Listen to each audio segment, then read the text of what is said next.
Welcome to the Friendly Banter Podcast. We're back again. I'm Cade Zook with my co-host Brandon Yoder. Brandon, July 4th, fourth weekend. How's your weekend been so far? Definitely, it's pretty good. Had to hang out with some friends, hang out with some family as well. Definitely had a good time. Watched some good fireworks, and even if the weather wasn't always the best, still had some good times. Yeah, it was nice getting off. I was off Thursday, Friday, Saturday, and Sunday. Well, I actually had to work a little Saturday then, but it was nice to kind of have a break in the craziness of being a concrete guy in summer. Yes. So, this is the episode that we have been talking about for a while. That we were going to do a little bit of a breakdown of whoever the Cavs hired head coach. We were hoping it was Borrego. It's Atkinson. We said we'll still do it, so here we are. It is Sunday, so the episode's coming out a day later. Me and BY were both, with July 4th and everything going on, we were both busy yesterday. So we decided to push it back to Sunday, make sure we are well prepared and not just throwing something together. So we'll touch on some news first before we get into the film breakdown, because a few things did happen. So we'll start with player movement and some contract news. So Miles Bridges ended up re-signing with the Charlotte Hornets for, what was it, 3 years, $75 million? Yeah, Something 3 like years, that. 75. Yeah. I didn't figure he'd be back, but I guess he is. Great player. I love the player, but it's a lot of money to throw at someone that can't stay out of trouble. So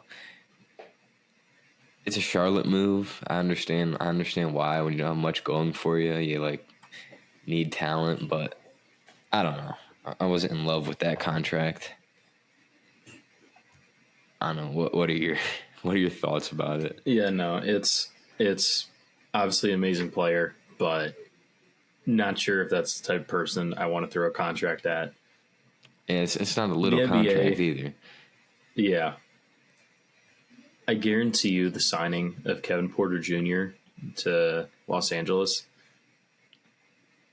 I'm sure Charlotte saw that as okay, if they're signing Kevin Porter, that means we can re-sign Bridges and finally give him a real contract.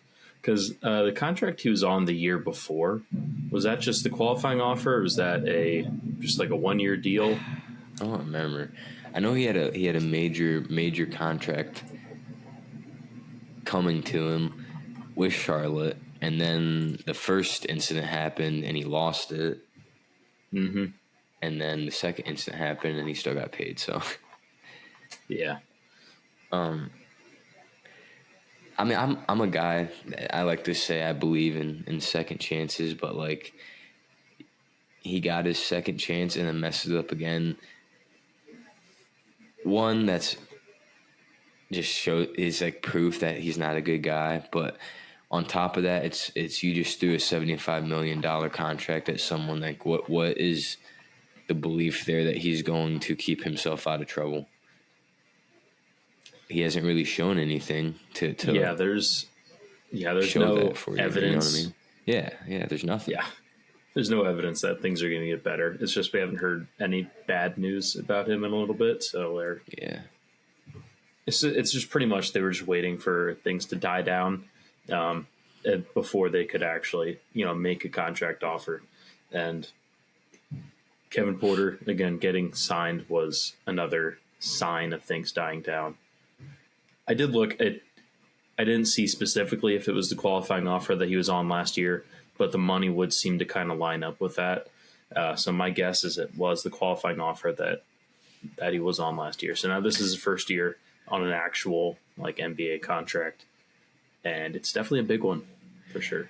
And player-wise, he deserves every single cent of that contract. Don't get that twisted that he got overpaid or something for what he brings. It definitely, the player deserves it. It's just, I hope doesn't. Yeah, I hope he. People can change. I know it's not a popular thing to say about like domestic abuse and stuff like that. But I do think people can change, and I hope that he doesn't have another incident and gets it like turned around and figured out, because like as much as people are like, oh, he doesn't deserve a deal and he's an awful person, it's like, do we want to kick someone so when they're already like down and hate on them so much to where it's like they never deserve another chance, and you're saying like, hey, this abuser is going to run around being an abuser his whole life? Or do we want to like hope he changes and we have one less abuser on the streets? I don't really understand that. I hope he gets it figured out and has a great NBA career and never gets in trouble again. Just as an owner, wouldn't probably feel comfortable throwing that many millions at a guy that hasn't proven that he can be a positive representation of my brand. But yeah. I'm also not an NBA owner, so. Yeah, it's not a decision I have to make, so that's okay. Yeah, I know like another popular talking point that people like to say is like, well, if you did that at your job, you'd get fired. And it's like, yeah, I would get fired, but there's also millions of people that can pour concrete. There's not millions of people that can play NBA basketball. Yeah, it's you get away with his job is worth $75 million. I'm not going to make $75 million my whole life, so. Yeah, Friendly Banter is blowing up, dude. Come on now. Yeah, so it's a different world that they live in as opposed to us.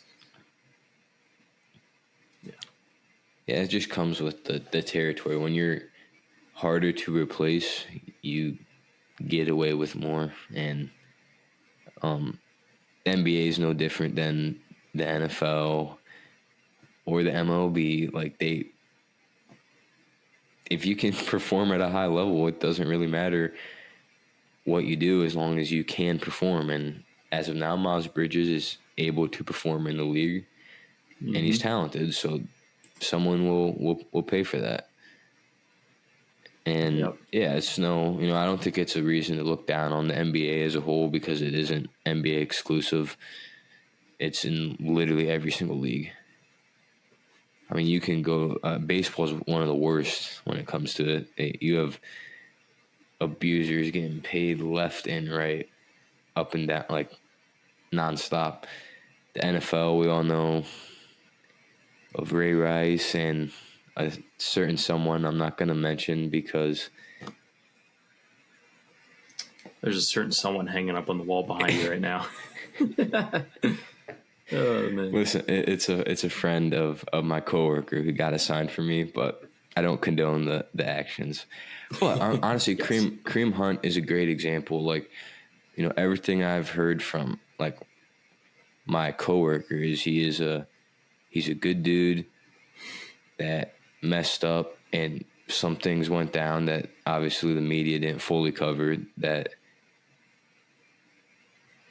there's more details to the story than just the video that came out. He should never did it, but that he's not like that, but he does have a little bit of a problem with alcohol. And yeah, but he's not I haven't heard a whole lot of bad things about him from people that actually truly know the guy. And it's proof that one incident doesn't completely define who you are as a man. Now, what Kareem Hunt did and what Miles Bridges did is in a whole different level of wrong, like not even in the same stratosphere. And Bridges did it twice. So it's a little different conversation, but it's the cruel reality of the world we live in, and the prospect of like making money. And that's what it comes down to. It just does. But enough of Miles Bridges talk. DeMar DeRozan is going to play in Sacramento next year. What are your thoughts on that fit? Because that's definitely going to be interesting. So yeah, as far as what they gave up, I think it was just Miles Bridges, Chris Duarte, and like a second rounder or two. Miles Bridges, Harrison Barnes. Excuse me, Harrison Barnes. My apologies. Yes, Harrison Barnes. So that definitely leaves a spot open for him on the wing. I don't hate it, honestly. I think it's, obviously, would you like a guy that is able to shoot threes on the wing? Yeah, definitely. Mm-hmm. But I'm a little bit more optimistic on DeRozan's fit than I think what most people are going to be. At a certain level, DeRozan is just kind of really good, especially now that he's a lot older, he's a lot smarter, a lot better of a playmaker than he used to be as well back in Toronto back in the day.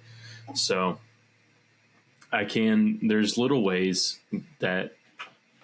things he can do to make the fit be a little bit more seamless, despite not really being that great of a shooter. So I do expect that to happen, especially with how much movement that offense has and how much it revolves around Sabonis as well. DeRozan's going to be great as far as like getting handoffs from Sabonis, backdoors and stuff like that. The fit between him and Sabonis is going to be pretty fantastic. The fit between him and Fox is definitely going to be a little bit iffy, but I still think it's going to go well for them. That being said, I don't think this raises the Kings like ceiling that much. So I'm not looking at them as like a serious contender. Yeah. Like at all. They're still kind of like basically a play-in team at this point, and I don't think this moves them out of that tier. I think it's going to keep them in the play-in race, but it does raise the ceiling a little bit, makes things a little bit more interesting, gives more shot creation. Really, every team is in the West that made the playoffs has gotten better, other than like Denver, but Denver's so Denver's good still that fantastic. They don't need to do anything, and they're going to be better than the Kings. So the Kings did need to do something to get better, and I think they definitely got better. But it's kind of what comes with DeMar DeRozan's game, and it's like, can you truly win with him? We've yet to see it.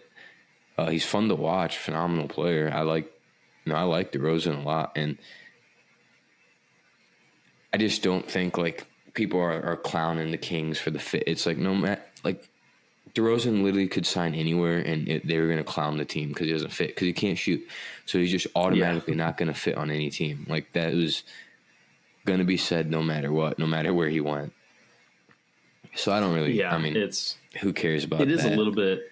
Yeah, it is a little bit of a conundrum where it's like, it's kind of like the Russell Westbrook thing, where for him to get the most value out of him, he has to be your number one option, because he's not that great off ball because he can't shoot. So, yeah, but if he's a number one option, then your team's going to be pretty bad. So it's like there's kind of no winning. It's a no-win situation. But the best way to kind of work around the fact that he can't shoot is just have a whole lot of motion in the offense. That way you're not worrying too much about, because like in a more stagnant offense, when it's just like, spread, pick and roll, isolation, stuff like that, when he's off ball, it's going to be really easy to exploit that as a defense. But with a lot more motion and stuff, it just makes different angles, just makes things a lot harder to actually exploit it. So if they continue to play with a lot more motion and through their passing hub of a center and Sabonis, then I can see it definitely working. But again, it's still the Kings. They're still not like that good. Yeah, I think like if you're a Kings fan, you just gotta kind of look at it through a realistic lens, and if you are able to do that, you're gonna really enjoy the team you have next year. You're gonna have fun watching them, like especially as a Kings fan, where you haven't really had like a whole lot to cheer for until the past 2 years. And so from that aspect, just if you can keep it, keep your expectations set right. Yeah, you'll have a fun time this year. If you're expecting them to go compete for a finals, you're going to be disappointed. Yep. So hopefully Kings fans just enjoy it, because DeRozan is fun to watch, man. He is. And he's really gifted and can score the ball in bunches. But yeah, it's just not really a needle mover at this point, but just enjoy it. Okay. It's kind of where the Cavs, as Cavs fans, we know we had our moment where we were like, yeah, we're going to win the finals. We got LeBron, and now we're just enjoying the ride. We're just trying to set our expectations a little lower, and Still get disappointed every year, but it's not quite as bad. Yeah. Oh, talking about the Cavs. You ready to talk some Kenny? Oh, wait, no. Johnny Bryant. You want to talk a little bit about Johnny Bryant? Yeah. So Cavs hired him to be the quote-unquote associate head coach, which is really funny because that's the exact same title, exact same position that he had in New York as well. So you normally don't see coaches leave to go get the exact same position they already had. Mm-hmm. Obviously, unless it's like head coach. You don't see assistant coaches leaving to be assistant coaches elsewhere, especially when the head coach for your previous team is still intact. Obviously, it'd be one thing if like Tibbs left and they needed a new head coach and they want someone else and then Bryant goes elsewhere. But Tibbs is still the head coach, but Bryant still left to go to the Cavs to get the exact same position. Yeah. So that's definitely, it kind of just speaks a little bit to how much Bryant kind of wanted to be here. And I'm very okay with that. Everything I've heard from New York and what all they've been saying about Bryant, it's all been very positive, very good with like player development, stuff like that. Makes great relationships with the players.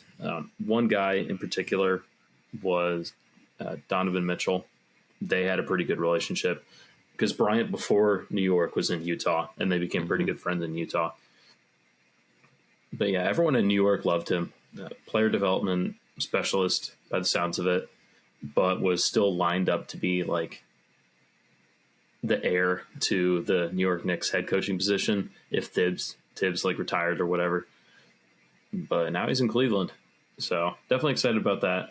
Again, it was another guy that they were interviewing to actually be the head coach of the Cavs, and he's on the coaching staff now, so that's always a positive.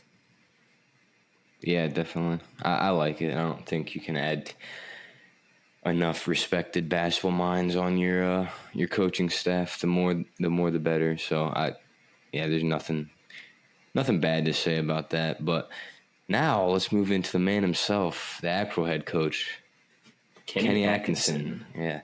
So we were able to watch a little bit of film on Kenny Atkinson over the holiday and the weekend. So we compiled a little bit. We're going to do a little different style. So for anyone listening to the audio version, tune into the YouTube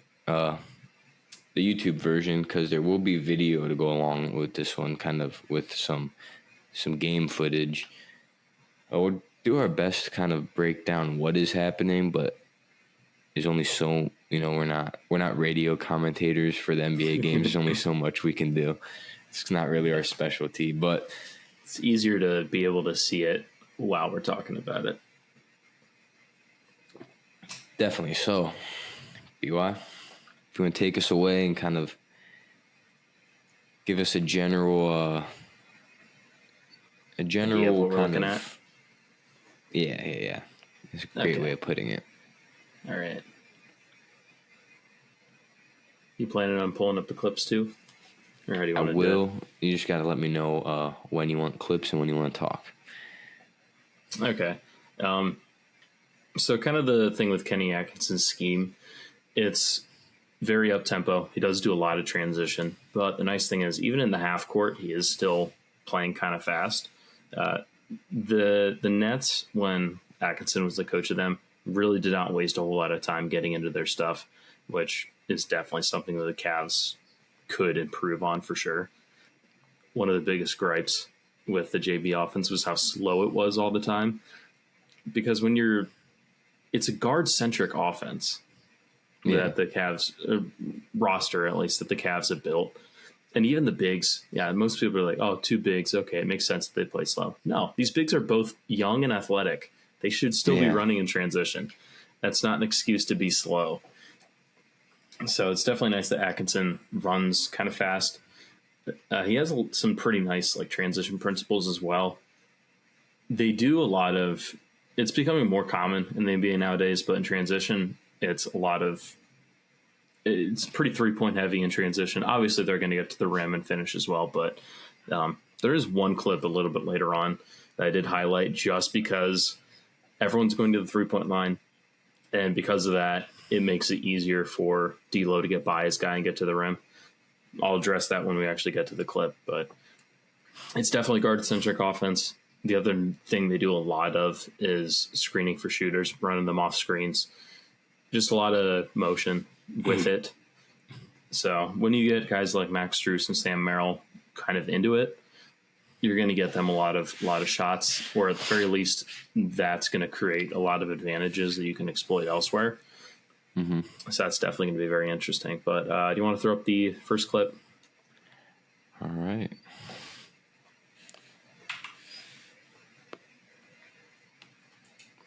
Just throw it up here. There we go. All right. You see that? You good? Yep. All right. Starter. This one's real simple. It's they go up the floor and then immediately run a pick and roll and get to the rim. It's kind of like a 7 seconds principle, essentially.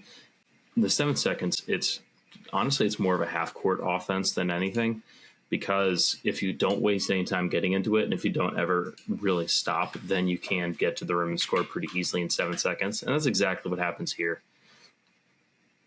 Allen doesn't waste any time getting into the screen. D'Lo immediately goes around it, and then they get a nice 2-on-1 at the rim, and then D'Lo finishes. I like that the screen is set, which we've been was really angering to us about how JB, the screens would be on the 3-point line, so you didn't give okay, Darius Garland is extremely shifty and really good in the pick and roll. Donovan Mitchell is Donovan Mitchell. Give them room to work, but no. JB had it just set in stone that these guys were going to set screens at the 3-point line, and so it's nice to see here. Look where Jarrett Allen is setting that screen. It's basically at the logo. Yeah, it gives your guys room to it gives them space to just be basketball players. Yeah, and it does create it's the other huge. big thing. The other big thing that it creates is the opportunity for pull-up three-pointers. That's something that we really didn't see a whole lot of with the Cavs offense. Obviously, you did see it a little bit, but not nearly as much as what we should have. It felt like every time, especially in the earlier years of the Cavs offense, it felt like every time that Darius would go over a screen, he would turn the corner on the screen and then immediately be inside the 3-point arc. It's okay, well, you just lost all of your threat from outside, because now if you take a long two, even if you're a good shooter, the defense is going to be very okay with it. So it just loses all.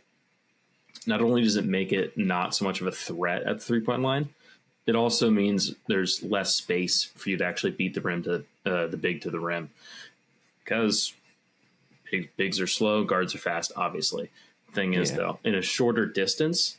Come on. Okay, in a shorter distance, though, the difference in speed really doesn't mean that much, because it's less space that the big has to cover. But when it's a super high ball screen like this, it just means you get a lot more of a runway for the guard to actually get past the big.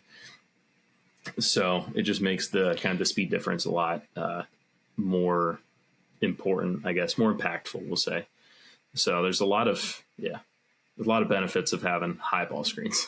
Definitely. You're forcing that big man to kind of make a decision, because especially when you're on an offense like the Cavs have, where the lob is so potent, I don't know why we didn't do it as much last year, but usually it's kind of been an extremely important staple in our offense, was the lob. You got two guys that can catch a lob and throw it down in a lot of different ways, on the floor a lot of times at the same time. And so you'd force the big men, if they come and step up on you when you're already downhill. One, you still might beat them. Two, it's going to be even more difficult to backtrack and cover that ground back. To stop a lob, you're going to force more rotations, to where then you get open 3-point shoot. It just makes to where the defense actually has to play good defense instead of just playing a stagnant offense where two guys can carry the entire team's defense on a possession. Now you're making entire teams play defense with just that simple change. It's just one of the more frustrating things about JB's coaching that I'm sorry to Detroit fans. Yes. Plus, like when you roll slow as a center, as opposed to like actually sprinting to the basket, when you roll slow, it just makes the defense so much easier for the other center, because then you can have both guys, like when, for example, Rudy Gobert in that, when he was playing in drop, yeah, both guys did end up staying in front of him to where he could kind of defend both guys at once. That is kind of what the defense is going to be trying to do as a big. Try to keep both guys in front of you and just kind of do your best to stop both of them at the same time. Whereas if, as a center on offense, if you're slipping the screens and rolling hard to the basket, then you're going to get a lot of, you can actually get behind the opposing center, and then that's where a lot of your lobs actually come from. Yeah. Because then the opposing center will kind of step up on the guard, and then that's when, he tosses the lob to the big, and you get free 2 points like every single time. That's kind of a staple of what the Cavs offense was a couple years ago. Basically the year before Donovan, pretty much. But kind of since Donovan's joined, for whatever reason, JP felt to kind of change the offense away from that, which wasn't exactly necessary. So it just resulted in a lot less lobs, because I think we led the league in lobs in like 2022. I don't know where we were at in 2023, but 2024 definitely felt like it was a lot less, primarily because of kind of the change in pick and roll structure, which I wasn't super happy with. And some of it might have been Garland. I mean, Garland was the big like it never was thrower. Donovan throwing a lot of lobs. It was always Garland, and then he had a bad year and missed a lot of time. So that might have been some of it too. But like even in the playoffs, you just didn't really see it. So hopefully we see Jarrett Allen and Evan Mobley, if they're going to both play on the same team again this year. At least hopefully we see some highlights. Yes, that would be very cool. I'll be happy about that. Yeah, I know that was a quick little clip, but there is like just to someone that has watched, people that have watched Cavs basketball for the past 2 years, like that little clip right there still creates so much excitement. Yes. All right. That is something we did see a little bit before with the Cavs, but it wasn't as consistent as it needs to be. In the playoffs, it never happened. Yeah, it's something that we need to do more. Yeah, it was.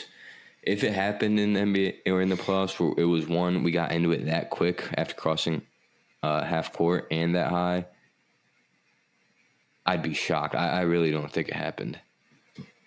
Yeah, it was just brutal offense, absolutely brutal. So right there's one positive towards Kenny Atkinson. Let's keep moving on. All right, let's go to the next one. Let's play it. Mm-hmm. Splash. All right. Yep. So what's happening here? This one's also pretty simple. The first thing I want to look at is the shot clock again. It's early. Pretty much as soon as they cross half court, they're immediately getting into it.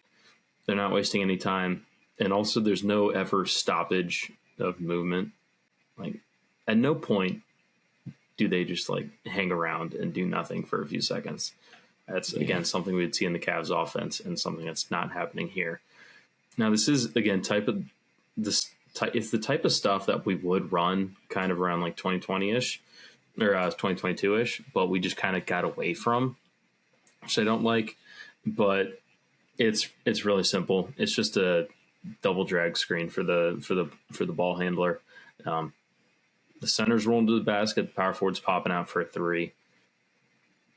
We got two guys going to the ball handler and one guy holding the center down.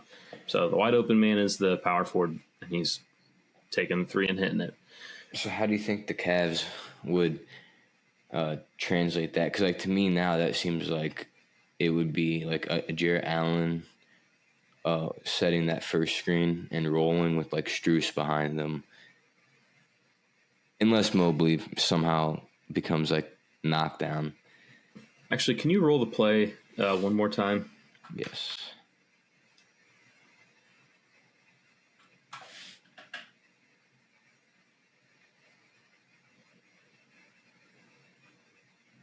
Okay, this is definitely kind of interesting.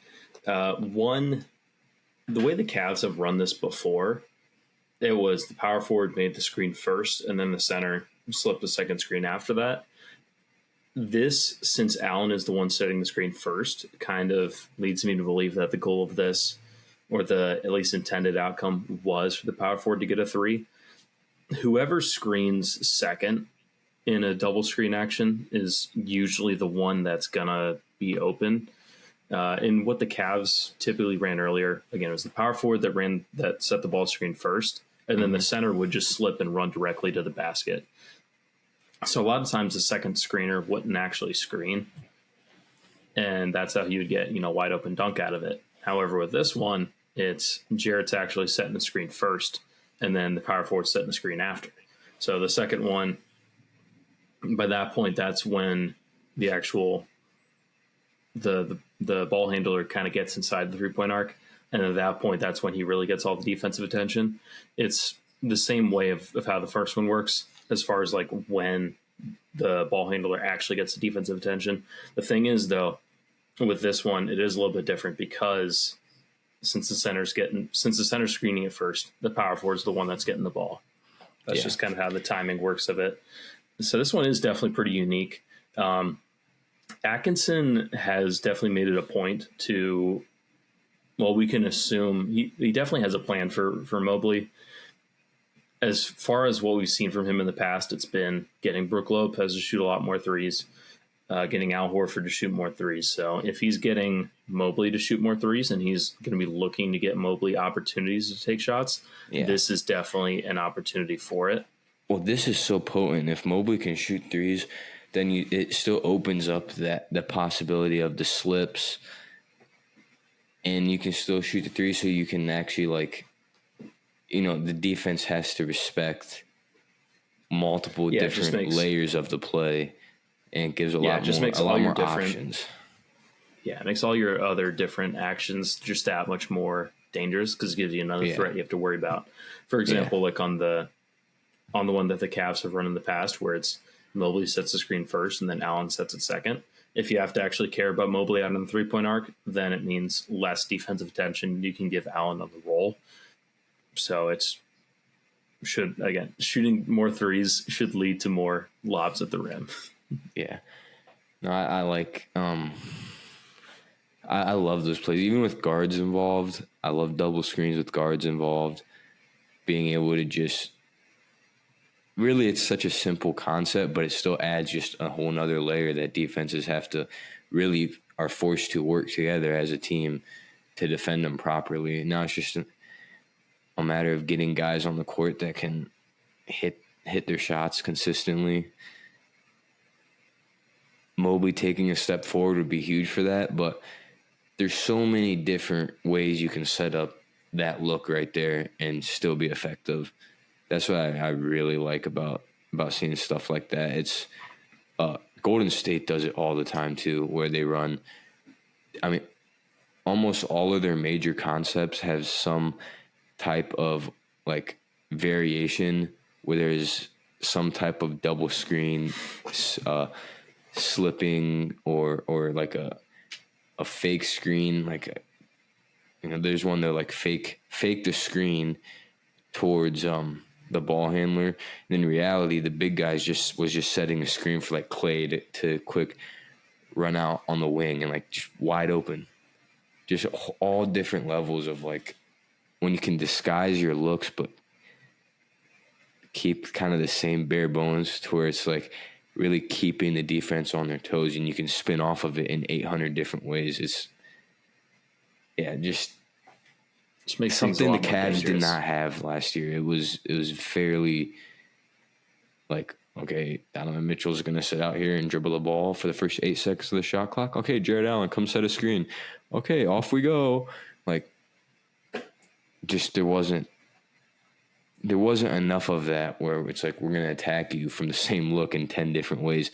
It's exactly why I'll continue to talk about Golden State, why it's so much fun watching their offense. Is because they're just so creative out of the same look. It's poetry. It's poetry. All right. You ready for the next clip? Yep. Yeah. All right, this one's very simple. There's not a whole lot to it. It's literally just D'Lo going down the floor and then making a layup. The thing is, though, this is kind of where the transition principles kind of come into play. Everyone's going out to the three-point arc. You got Joe Harris in the one corner, Jared Dudley going to the other corner. And D'Lo, you can see he kind of hesitates a little bit at the three-point line. Again, that's because of the kind of three-point principles in transition. Because they're actually a threat to shoot threes in transition, that's a tendency that that team did have. The fact that that's something you have to actually care about, it makes getting to the rim that much easier, because when D'Lo hesitates at the three-point line, there's an actual threat there. So Jamal is going to play up a little bit on it, and it just means it's a lot easier for D'Lo to burn him and go to the basket and just get an open layup on it. So there's nothing real like complicated with it. It's just kind of the effects of the principles, like the effects of the scheme. These are kind of the benefits that aren't always super obvious. And so it's just kind of makes the impact of this type of scheme and these principles just that much more. You get more out of it. You're squeezing every ounce out of these principles. Especially with, like, you know, you got Donovan Mitchell and Darius Garland who can both shoot the pull-up three pretty effectively. It's just like D'Lo does it well, but I don't think D'Lo does it. I can't say for sure because I know Brooklyn D'Lo was a little different, so I'm not going to say 100% for sure. I would be surprised if he shot it as good as Darius and Donovan. As far as like a pure percentage, I would say probably no, but the aggression and the willingness to shoot so far, that for me that puts him over Darius. Yeah, but that's what you hope a coach like this brings out of Darius, to where, you know, Darius just realizes, hey, I'm a phenomenal shooter. I'm gonna pop it in transition off the dribble because I can. I'm Darius Garland. Exactly, that's something that D'Lo has that Darius doesn't, which is kind of funny, but. Yeah, so if Kenny can really get Darius to kind of come out of his shell from outside the three-point arc, that's going to be amazing for us. Which there's no guarantee, because I don't like JB Bickerstaff that much, but I'm also 100% sure that him and his coaching staff weren't stupid and definitely did try to get Darius to do some more of that stuff. So yeah, we'll see what happens. Yeah, because like even these constantly, the first couple plays that I've shown, I mentioned both of them. It's like stuff that I have already seen from the Cavs before. So they're not like oblivious to these things. Nothing is new anymore, especially in the NBA. Yeah. Everyone's doing all the same stuff. It's just a matter of fine tuning the stuff that you're doing and how much you're actually doing it. That was the biggest problem with the Cavs. You just didn't see enough of it. It was just too much. All right, Donovan Mitchell's on the court. Go to work. Like, especially in the playoffs, it was that's basically all it was. Yeah, there are certainly plays that the Cavs have done where it's like, okay, this is amazing. This is exactly what we want. Yeah. I mean, you still got NBA coaches. Exactly. Yeah. Like I said, everyone runs the majority of the same stuff. It's just a matter of how often you run it and how well you run it. And Cavs simply didn't run it enough, and there's some fine-tuning with it to where they could have ran it a little bit better as well. Those are the type of things that Atkinson's going to fix. He's not going to completely change everything, but he is going to clean up a lot of the bad and maximize the good, essentially. All right, this next one, though, this one's actually a little bit interesting. We want to run it first? Yeah. All right. It is still kind of simple. It's just, Horns action with a Iverson cut and then goes around, gets the lob. But one thing that Atkinson really likes to do is run his movement shooters off of screens. The two guys on this team in particular were Joe Harris and Allen Crabbe. Actually, they're both on the floor right now in this one. Yep. The other thing is Crabbe. Yeah, the other thing is Crabbe. As Joe Harris was making the cut, Crabbe cut along the baseline to go to the opposite corner, and that kind of left open space for Joe to cut and get the lob from D'Lo. But it's just movement, honestly. There's not that much to it, but when the movement is involving elite movement shooters, then it's going to create opportunities. It's going to create, it's going to create opportunities, advantages that you can exploit, all the good stuff. He was already doing this with very good shooters in Joe Harris and Allen Crabbe, but now that Kenny has been able to really see this with the best of the best shooters and Steph and Clay and everyone else on that roster. I guess everyone else isn't that good, but it's he already has had experience with a lot of experience and a lot of focus on getting movement shooters going off screens, and then just being in Golden State the past few years is definitely going to amplify that. So he knows kind of how to not only have guys going off screens, but the different type of actions you can build on top of that. So it's definitely going to be very interesting. So even when the standard straight up pick and roll isn't going to be there are definitely other options to get other guys going and create just easier looks, essentially. Yeah, I know Kenny, being around Golden State, I hope that we see a mix of what he did in Brooklyn, what the Cavs are already good at, and some Golden State elements. Because while we don't have Clay and Steph Curry, we do have Darius Garland and Donovan Mitchell, who are still both phenomenal shooters that can shoot any shot. So use it. Yeah, plus you got Strus, Sam Merrill as well. They're both fantastic shooters. Strus is a very good shooter. I think Strus is better stationary than he is coming off the screens and stuff. But Sam Merrill can just shoot any shot, no matter what. It's going to go in. So that's always nice. Yeah, I like that a little bit. You wouldn't expect Joe Harris to be catching many lobs, but yep. All right. This next one is one that you would really see a lot from these Nets in particular. That's just kind of how they start their actions a lot of the time in the half court, is with a simple double screen for a shooter like Allen Crabbe. If the three's open, he'll take it a lot. If not, obviously that backdoor cut was still there and he got it and got a layup out of it. If they do it with someone a little bit more talented with the ball in his hands, and they get, for example, if Donovan's coming across that screen and he gets it and the three-pointer isn't there, then you can immediately flow into a pick and roll right there pretty easily, and that is something that the Nets have done from that set. So it's just, again, it's just a lot of movement. Creates opportunities where if the defense doesn't play it super well, you can get a pretty easy look out of it without having to make a whole lot of without having to put a whole lot of effort into it. But even if the defense does cover pretty well, oh no, now we just have a Donovan Mitchell, Jared Allen pick and roll. It's yeah. So it's a pretty good kind of fallback option with it. So the fact that they do kind of start a lot of these actions like this just gives you a good opportunity to get an easy bucket at the start of the shot clock. Yeah, not every action that a team is going to run is going to be a scoring action, if you want to say. A lot of these actions that, especially in the NBA, college not so much, but especially in the NBA when you only have a 24-second shot clock, a lot of them are just initiation actions to where it's just getting into the offense. If you get some free buckets throughout a game with it, that's awesome. You're not going to turn it down, but it's just to kind of give flow to the offense. Because, 24-second shot clock, you can't come down and run a set play every time.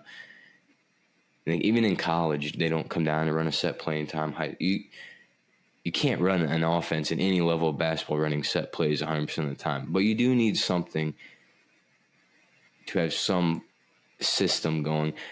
With the NBA, you don't have that luxury of having a whole offensive system where you have all right, back it out, run it again. Let's keep running our pass and cut offense, because you have 24 seconds. It's like it's got to be quick, and then that's why shot creation is so important in the NBA level, to where college you can kind of like scheme your shots open. In the NBA, you need your guys to create the shots. When you have Donovan Mitchell and Darius Garland and you add actions like this, I like where it's headed. You got shot creators on this team. It's just a matter of putting them in the best situation to be able to do what they do best. Yeah, a lot of kind of what set plays are in the NBA now. There's kind of ways to help when the tempo is kind of down. You don't always having the foot on the gas 24/7.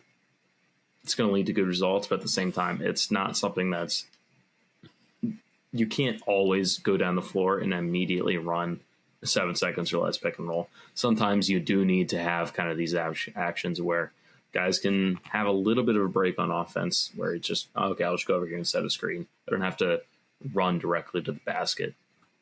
Yeah. So it just kind of helps with the tempo, kind of with the flow of it.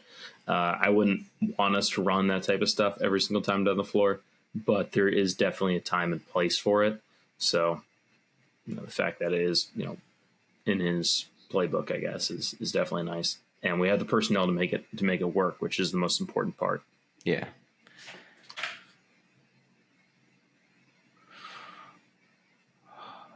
Ooh, boy, nasty. I think he wears the wine and gold now. Yeah, this one's pretty cool. It's just like a pass and cut, but then switched on the cut. Oh, you went to the next one, yeah. It's just a pretty easy way to get a poster dunk out of nowhere. Joe Harris passes it to Rondé Hollis-Jefferson. Then Joe Harris on the cut sets a screen on the big.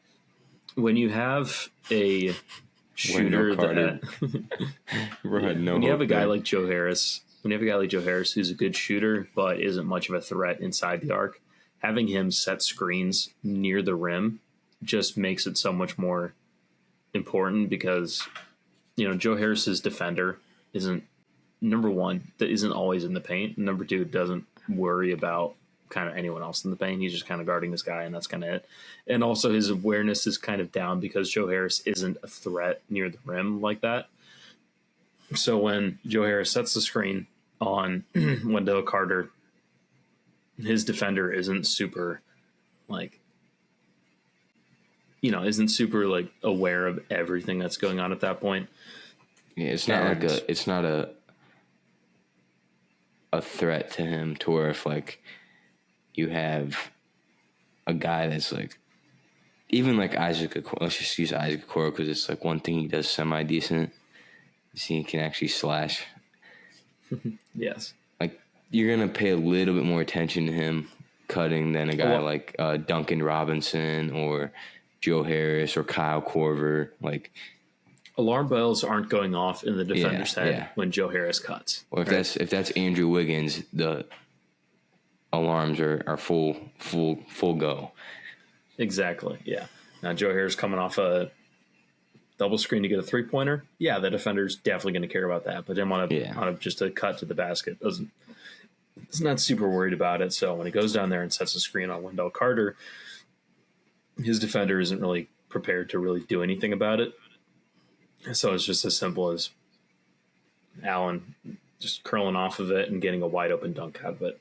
Yeah. Plus, when you have a vertical athlete like Jared Allen that can turn those advantages into points very quickly, it just makes so much smaller of a margin for error for the defense to actually be able to stop that. So it's kind of a cool thing. It's not something I expect to see often at all, but it's just another trick up your sleeve to get a bucket in a spot.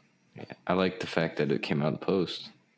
Yeah, that's the other thing. Post passing is usually always leads to good stuff. Now this is one that you're gonna run it like all the way through. Okay. I like that's that. A very nice one. Yeah. Now this is one that the Cavs, they really do like to run this kind of horn set where you got your primary ball handler on the one elbow and the big on the other elbow.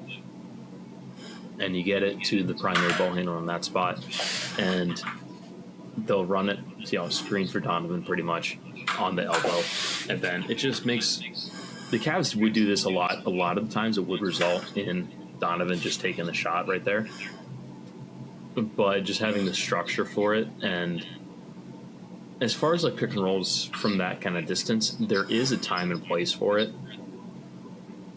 In this spot, though, it just, when it's already planned that Allen is going to slip and go to the basket and he's going to do the basket hard, it's pretty hard for the opposing big to retreat that quickly when he's already looking to play up on Donovan. It's a different look than what bigs are used to defending nowadays, screen and roll. Because typically it is out past the 3-point line, so they're more comfortable at that spot where it's like, okay, I've done this a million times. I know kind of what to expect as far as like the spacing and angles of everything. Whereas this is just a different look to kind of throw the big off a little bit. Cavs would do this a lot with Donovan. Donovan would typically take the shot on it, but when you slip, the lob is pretty often going to be there. And the big in this spot, the big is a lot quicker to play up on it as opposed to his standard drop, like playing back to kind of cover the lob. So you do get a lot of just easy slip lobs like what Allen did right here out of this action, because big isn't used to defending this. This last one's real, just simple and easy. It's more of a scheme thing as opposed to like an actual set play thing. Just being able to do handoffs like this and have it where the big is actually slipping to the basket, that's always huge, because that's kind of where you get your lobs from, is with slips. Obviously, Allen does kind of actually set the screen here, but rolling to the basket hard is kind of the biggest what a pass. The biggest way to get lobs. Yeah, I know. As a center, you don't just get lobs out of nowhere. You have to actually create lobs when you're the center. And you do that by running hard directly to the basket. So that way you can actually get behind the opposing center and get a bucket out of it. It is just kind of simple, but the fact that they did it out of like a handoff is pretty interesting. One thing I like about like when you have a five that can't shoot the ball is using them as like a playmaking hub. Even though like Jarrett Allen's not Sabonis or Jokic, still getting them involved in some type of way to where it's like they have to be like, you can't just be on put your brain on autopilot. Like, you still have to be attentive to what's going on while still being able to space the floor in different ways. It'd be more effective if Mobley was able to hit a three this year. Like, then you could really get like an imitation of 5-out. It's something I think the Thunder are going to do a lot with Hartenstein. He's a pretty good playmaker. And so even though they can't like run their true 5-out with Hartenstein out there now, they'll still be able to mimic it in ways because of his playmaking. And obviously his playmaking is on a different level than Jarrett Allen, but you can still run some of that same stuff to get some of those different looks. I'd like to see. I mean, you can't do it when you have two guys on the court that can't shoot, but if Mobley can shoot better, I think you could get more effective kind of 5-out looks, even with both of them playing, which would be important. Yes. And more lobs. Everyone loves that. I mean, come on. Yes. Beautiful poetry. Mm-hmm. All right. Got the 2K angle for this one. Yeah.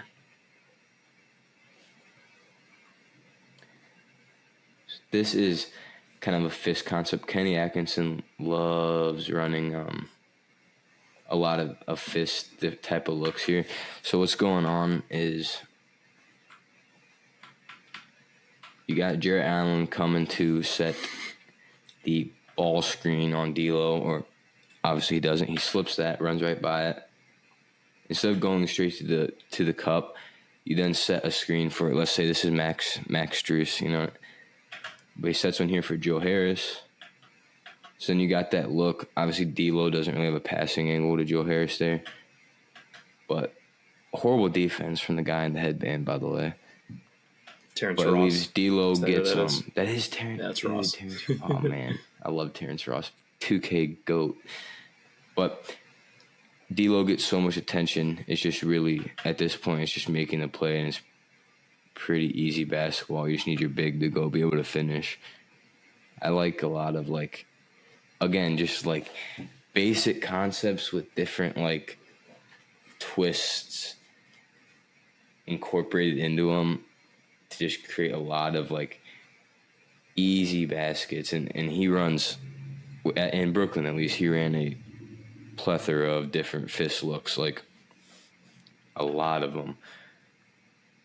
But I love that. And then another thing, here's your last play. This one is a straight diss on JB Bickerstaff. Take it away. Take it away. JB was probably the worst coach I've ever seen in terms of out of bounds plays. I think we might have had more 5-second violations than, we'll say, made 3-pointers. As far as the ones I've actually watched, there's no way that's true. Yeah, no, it's definitely not true. But we had a lot more 5-second calls than you ever should have.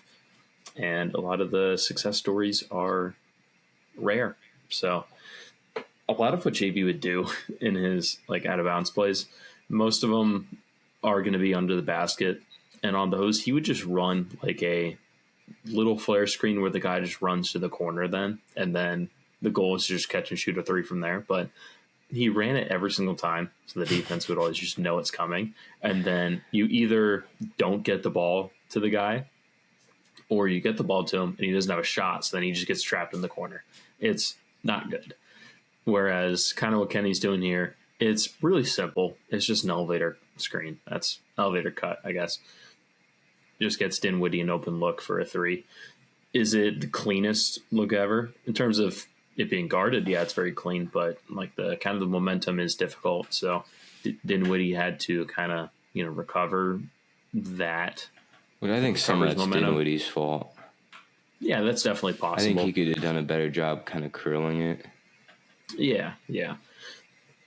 But also, I believe at the beginning, Dinwiddie kind of faked a cut for a screen for Karis LeVert. Can you run the first part of this again?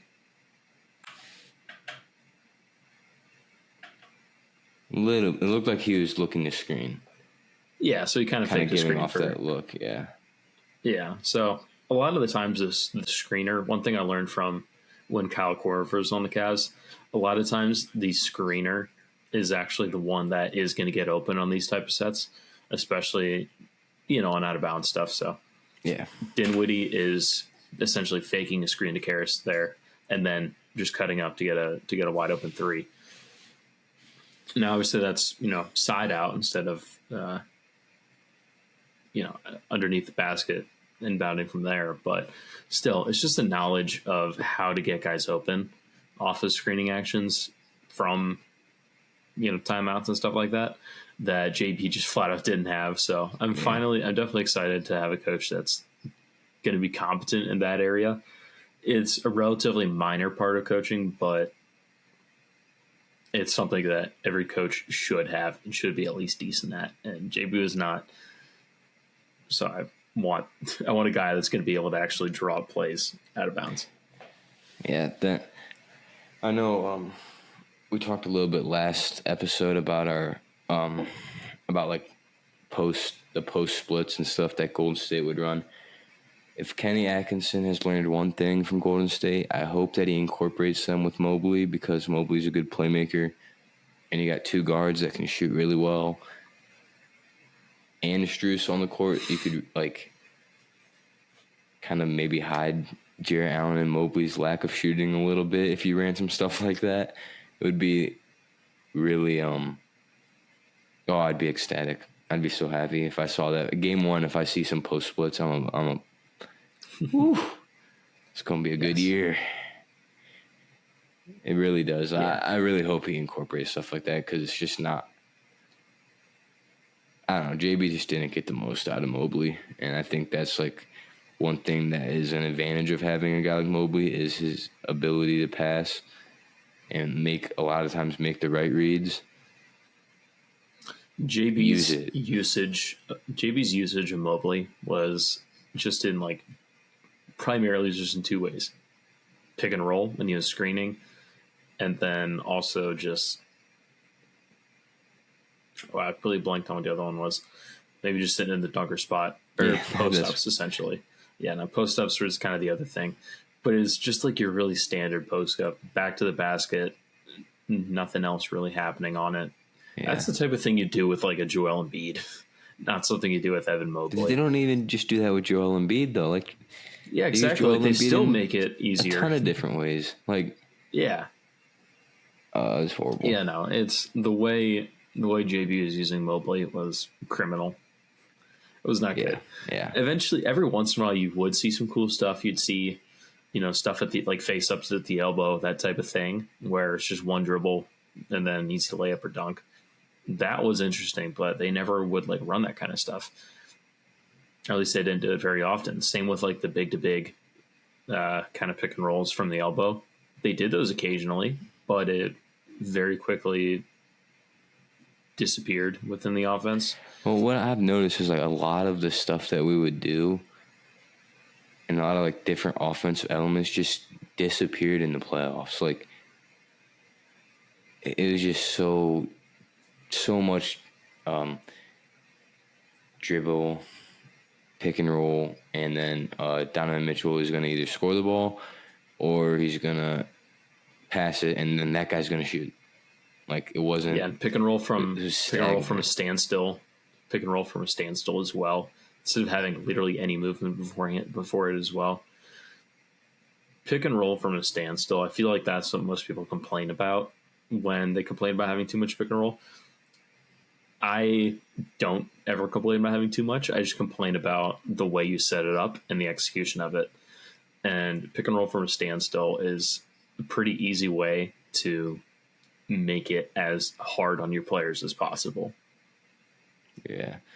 It was too much of a heliocentric style offense in the playoffs when you have 4 top 50 players on your team.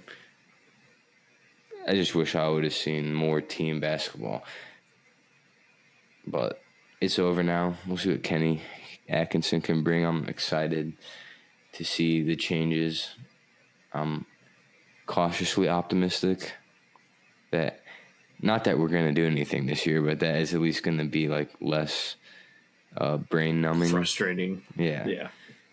But it should be a good year. There's a lot of interesting things to keep an eye on with so much the power kind of shifting around a little bit in the East and West, where I think it's kind of relatively the same, but there's everything got a little tighter. So you had that with Cavs' new head coach. Oh man, it's gonna be a great year. Yeah. And for any JB Bickerstaff lover, you can go watch Detroit every night. You know what I mean? Everyone wins. Yep. And Cade Cunningham fans, you get to see Cade just take the ball every single possession and pick and roll. Yep. Dude, Cade Cunningham's got to be one of the easiest players to build around. He's just exactly what you want in a modern NBA player. And then they still can't do it. It's just hilarious. It's impressive. Oh man, they got a dumpster fire over there. But yeah. Did you see Simone's, how do you say his name? Fontecchio. Yeah, Fontecchio. He signed 2 years, $16 million. As far as what Kobe Altman's doing, I don't know what it is, because he's not doing anything. There's definitely a few guys where. So we have the full mid-level extension. It's $12.9 million. We can give it to literally anyone. So far, Jalen Smith, Simone Fontecchio, Caleb Martin. There might be one or two other names on top of it, but those are the kind of the three that is we could give. They all signed even for Malik less. Beasley. Yeah, Malik Beasley. They all signed for less than the MLE. So I don't see any reason as to why giving them the MLE would result in them not signing with us. So it's pretty clear that Kobe isn't trying to actually get these players, or at least not trying enough. Yeah, I don't know what he's doing. So that's definitely frustrating. Yeah, no, Jalen Williams is awesome, but Jalen Smith is what I was talking about. He was kind of the guy I wanted the most, maybe going into the offseason, or at least post draft. Yeah, he signed pretty quick. It was with Chicago as well, which is a little bit annoying. It's like, I wish that guy would have signed with the contender instead. But definitely would have liked Jalen Smith. Simone Fontecchio is also a guy that I've been pretty high on as well. The thing is, what we're kind of looking for in free agency is probably just another backup four. Dean Wade is obviously very good, and I do like him a lot. However, he's not always the most reliable in terms of his availability and consistency on the offensive end. So I do want another option at power forward. Specifically, though, one not named George Niang. The fact that he's still in the roster is a little bit scary. However, it does sound like there is something still in the works, primarily with a Isaac Okoro sign and trade. Yeah, that seems to be the only thing that Kobe can only work on one thing at a time, apparently. But so right now it sounds like the Okoro sign and trade is that thing that he's working on right now. So maybe that does somehow involve George Niang. That'd be awesome. Oh man, that'd be a good day. That'd be a great day. I never want to see the freaking minivan ever touch a basketball in a Cleveland Cavaliers jersey ever again. Yeah, but this free agency class sucks. But there are definitely guys I would like to sign with the MLE, and a bunch of them have signed for less than the MLE with other teams, and that's definitely very frustrating.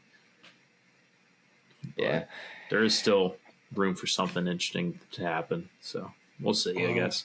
Hopefully we have something fun to talk about Wednesday, but that is it for today. We've got the Atkinson mini breakdown done. Kind of see some of his... What, you want up here? Mascot wants to make an appearance. She keeps jumping up.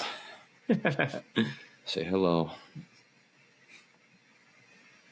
Say hello. Her name is Kai, after Kyrie Irving. So, yeah. But, nice. Yeah, that'll be it. Yeah, just, if you like the show, give us a review. It helps. Always. It's always appreciated.